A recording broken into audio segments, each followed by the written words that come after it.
Ms. Heard testified that Mr. Depp was able to get his hands in her hair, yank her, and then hit her in the face with the cast he had on. But you heard from Ms. Lloyd and Dr. Colbert, Mr. Depp's medical doctor, who treated Mr. Depp's finger injury, that Mr. Depp's finger was in a delicate state. He had a pin in his finger, a skin graft, and a soft cast that immobilized Mr. Depp's two middle fingers. And tellingly, the only picture of an injury from this incident is of Mr. Depp with a shiner.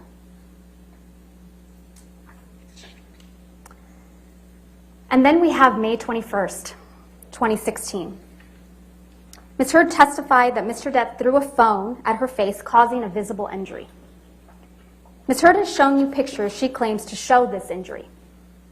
But these photographs are not to be trusted.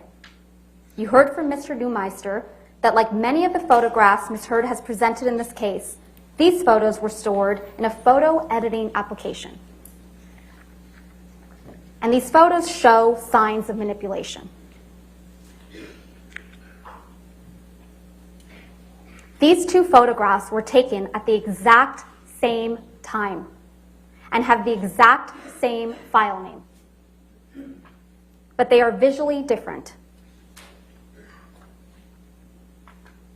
One shows significantly more redness on Ms. Heard's face than the other, which doesn't show any injury at all. Ms. Heard testified that the difference is explained by turning on a light. But there is no way Ms. Heard could have taken a picture, turned on a light, and then taken another picture with every hair in the exact same place within the same second. It's impossible.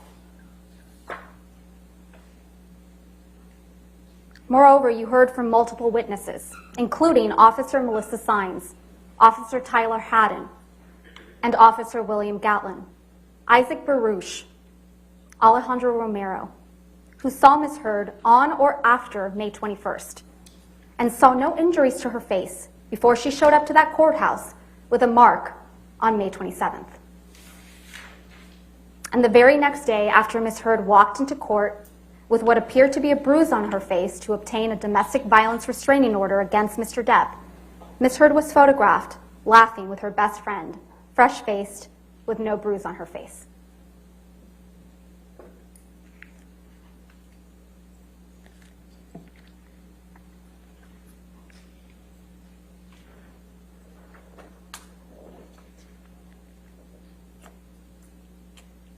The mountain of evidence that Mr. Depp abused Ms. Heard is simply not there. What we have is a mountain of unproven allegations that are wild, over the top, and implausible. And you can't pick and choose which of these wild allegations to believe and which ones to disregard. You either believe all of it or none of it. Either Mr. Depp sexually assaulted Ms. Heard with a bottle in Australia, or Ms. Heard got up on that stand in front of all of you and made up that horrific tale of abuse. Either she's a victim of truly horrific abuse, or she is a woman who is willing to say absolutely anything. It is disturbing to think that Ms. Heard would make up the horrific tales of abuse that she testified to in this courtroom. But this case doesn't come down to whether you believe Ms. Heard or you believe Mr. Depp.